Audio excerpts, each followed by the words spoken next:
Hey there, Autism Fitness founder Eric Chessen, leading the movement for movement and bringing you another edition of Autism Fitness Tuesday training, where I take a concept, a practice, a strategy, something that we use in autism fitness programming so that you can utilize it with your autism and neurodivergent life skill athletes. And in this edition of Autism Fitness Tuesday training, I am going to be going through our Autism Fitness Adapted PE checklist. In the Autism Fitness program, we work with a lot of adapted PE coaches to enhance, optimize, and completely redefine their classes, possibly your classes as well. But we have to start with a few questions about what is going on in the current adapted PE program, hence the adapted PE checklist. And if you want a free copy of the adapted PE checklist, you can reach out to me. I'm happy to email it to you. Or if you're already on the Autism Fitness email list, you should be getting a copy as well. So question number one about adapted PE in general is, does the program focus on general or foundational movements? There seems to be a great divide in physical education in general as to whether a program is going to focus on general movement patterns. Of course, in Autism Fitness, we're talking about strengthening exercises, so squat, push, pull, carry, locomotion, all of these base level physical capabilities that are going to generalize to activities of daily living and other life skills.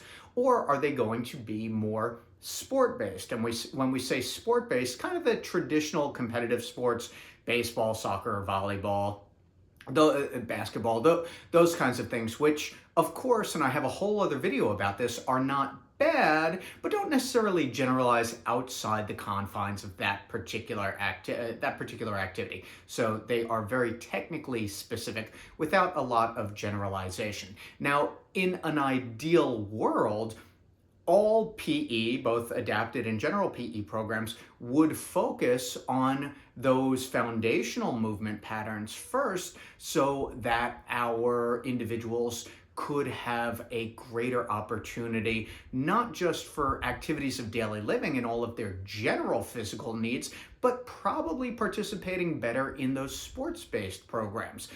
Sometimes a program will focus exclusively on sports to the detriment or ignoring those foundational skills. And we'll get into that a little bit more. So question number one, and important factor number one, does this program focus on general foundational skills?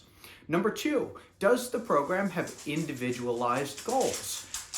Does this adapted PE program take into account, even if it's a group, the specific needs of each participant?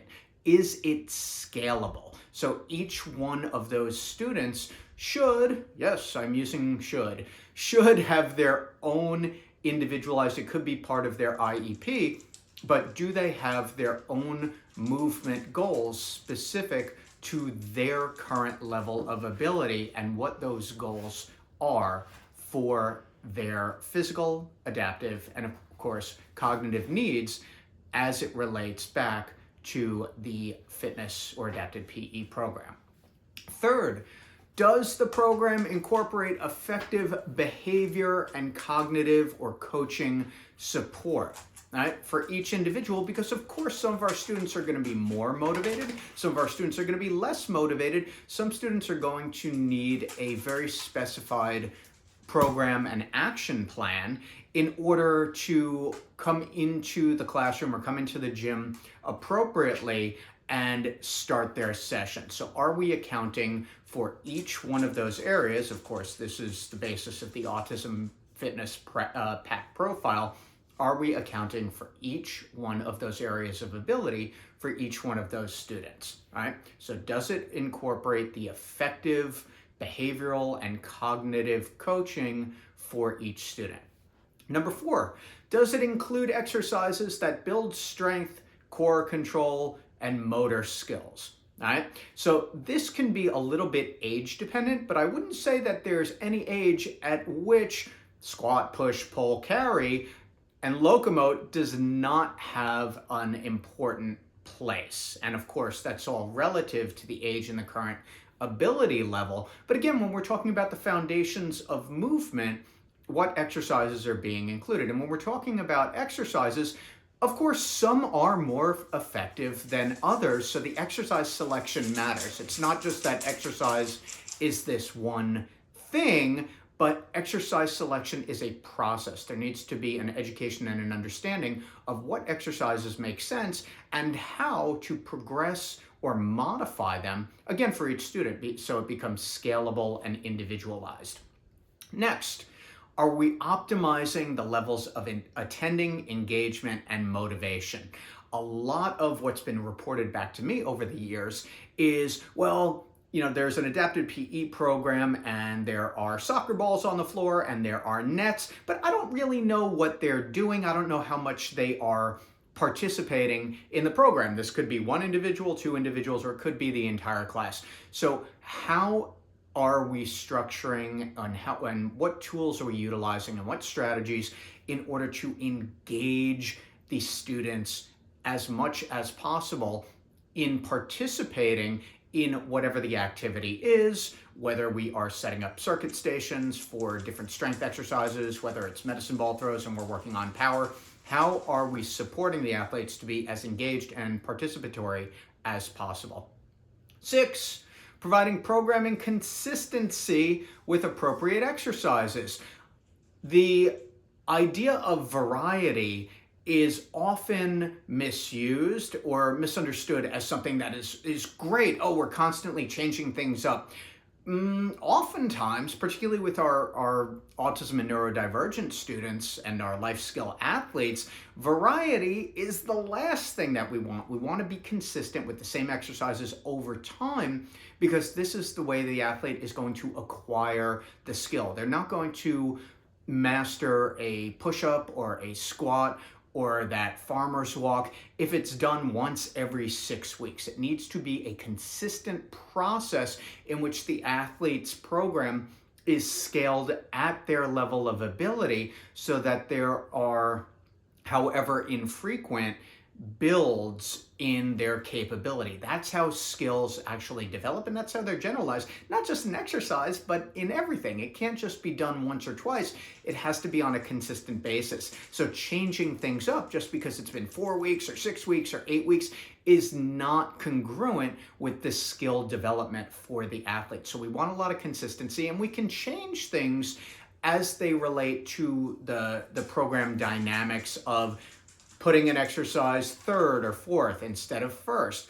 But we want the activities to remain fairly consistent so that our students and athletes, I know I'm interchanging those terms, can actually gain the skills and generalize them into their activities of daily living. And finally, and this is a big one, number 7, is time maximized. If a student only has adapted PE once a week or twice a week for 35 or 45 minutes, is that time actually being maximized? Sometimes we can have a lot of creep between activities where there's downtime and now we're losing 2 minutes or 3 minutes or 5 minutes in between activities. So it's important to take into consideration how much time we have and what is going to be the best use of each segment of that session, because it's very easy for 35 minutes to turn into 3.5 minutes if that time is not being used wisely. This, again, is another reason why using the foundational exercises is such a great idea, not only from the perspective of outcomes in the way that it's going to benefit our students, but if we're doing circuit stations with strength exercises, we can have the individuals go around and around and around, and by the end of 30 minutes, they're getting in 4 or 5 or 6 or 7 sets of these oh so important exercises. Whereas if we're doing another activity like a sport or a game, and again, not that the sports or games are bad, but think about the setup time, think about the playing time, think about the actual time that the individual spends being active in that session. And my challenge to you is, If you are running adapted PE programs right now, or if you're observing adapted PE programs, do the stopwatch test.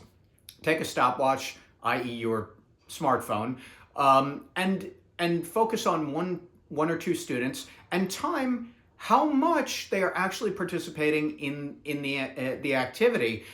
Do it. Take that challenge, leave it in the comments below. How much time are they actually participating? And note the participation time between the individuals who are highly engaged in the activity and the individuals who may not be so engaged. And there may be a large discrepancy between those two students. So we don't want those students who are less engaged to lose out. That's why using general fitness programming is the ideal, because we can scale it so that each individual is getting as much out of it as they possibly can. So that is a review of the Autism Fitness Adapted PE Checklist. Again, I'm happy to send this to you. Send me an email, eric@autismfitness.com. I will send it along so that you can line it up with what's going on in your adapted PE program or your child or teen's adapted PE program. And I hope this helps some people out here. I'm Autism Fitness founder Eric Chessen, leading the movement for movement. Don't forget to like, subscribe, share, all the usuals. And of course, if you're ready to become an Autism Fitness Certified Pro, go on over to autismfitness.com. You can learn all about the Pro course, the 3 different levels of the Pro course, and site certification, where I join you and your program so that we can optimize every experience for every single athlete. Thanks for watching.